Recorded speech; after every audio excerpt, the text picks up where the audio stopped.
युगों के प्यासे थे। त्रेता में भोजन किया था, द्वापर में पानी पी रहे हैं। एक बार क्या हुआ, सीता महारानी ने श्री राम से कहा, तो श्री राम जी ऐसा ब्राह्मण लेकर के आओ जो अच्छा भोजन करे। ऐसे ब्राह्मण लाते हो, 4 पूड़ियां खाते हैं, 2 पूड़ियां खाते हैं, चले जाते हैं, आनंद ही नहीं आता खिलाने का। अरे ऐसा ब्राह्मण हो जो खूब भोजन करे, चकाचक, बरसने में भी आनंद आता है। अब ऐसा ब्राह्मण कहां से लाए? भगवान राम जी ने अगस्त मुनि का आह्वान किया। अगस्त मुनि प्रकट हो गए, आ गए। अगस्त जी ने कहा श्री राम जी से, महाराज काय को बुलायो, क्या बात है?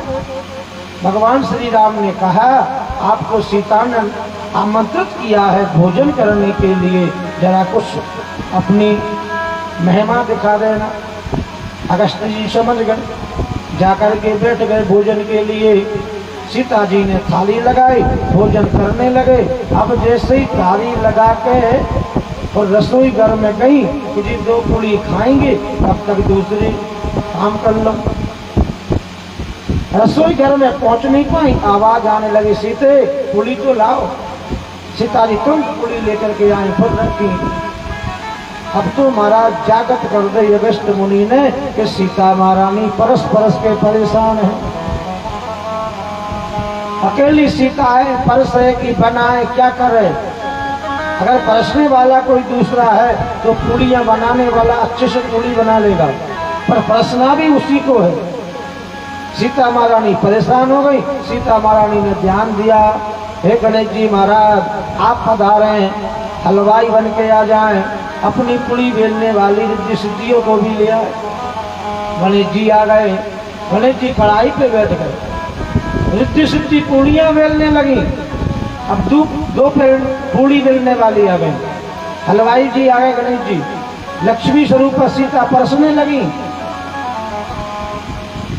अब छोटी मोटी कढ़ैया थोड़ी रखाई, बड़ो कड़ाव रखा गया। अब छोटी मोटी पूड़ी नहीं निकल रही, एक बार में एक डलिया भराती है और वहां जाती है डलिया तो गड़क हो जाती है, पता ही नहीं पड़ता कहाँ गई पूड़ियां।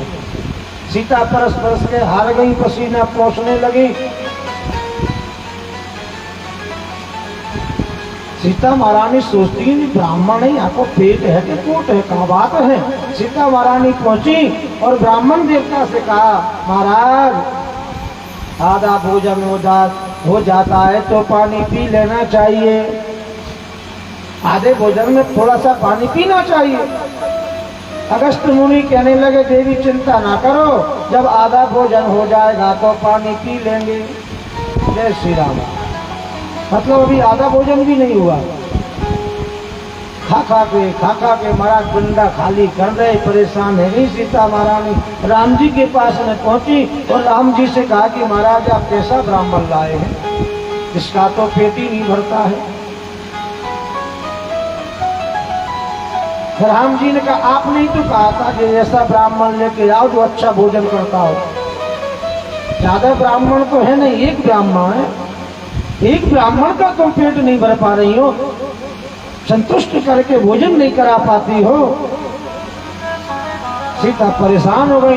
उधर आवाज आने लगी, अरे सीते पूड़ी लेके आओ। पूड़ियां बढ़ा गई। सीता फिर दौड़ी, फिर परसने लगी। राम जी ने कहा, सीता जी का काम तो हो चुका, ब्राह्मण का वेश बनाया। जय जय श्री राम बोलते हुए राम जी आ गए। सीता जी ने देखा एक ब्राह्मण का तो भोजन नहीं करा पाई, दूसरे ब्राह्मण आ गए। राम जी ने आकर के कहा, देवी हम भी भोजन करेंगे। राम जी भी बैठ गए, दूसरी थाली लगा दी। राम जी ने 2 पूड़ियां खाई और तुरंत हाथ धो लिए। नहीं भाई, अल्पहारी गृह त्यागी विद्यार्थी पंच लक्षणम, हम तो कम खाते हैं महाराज। अब एक बात बताऊं आपको, जो पहले से भोजन कर रहा हो और पीछे के व्यक्ति आकर के भोजन करके उठ जाए तो पहले की जो भोजन करने वाला था उसको शर्म आ जाती, बताओ हम कब के खा रहे जी, अभी खा के चले गए। राम जी ने इशारा कर दिया, अगस्त मुनि हो गया काम सीता जी का, हो गया। अगस्त्य मुनि ने कह दिया देवी अब भोजन तो ठीक है, आधा हो चुका है।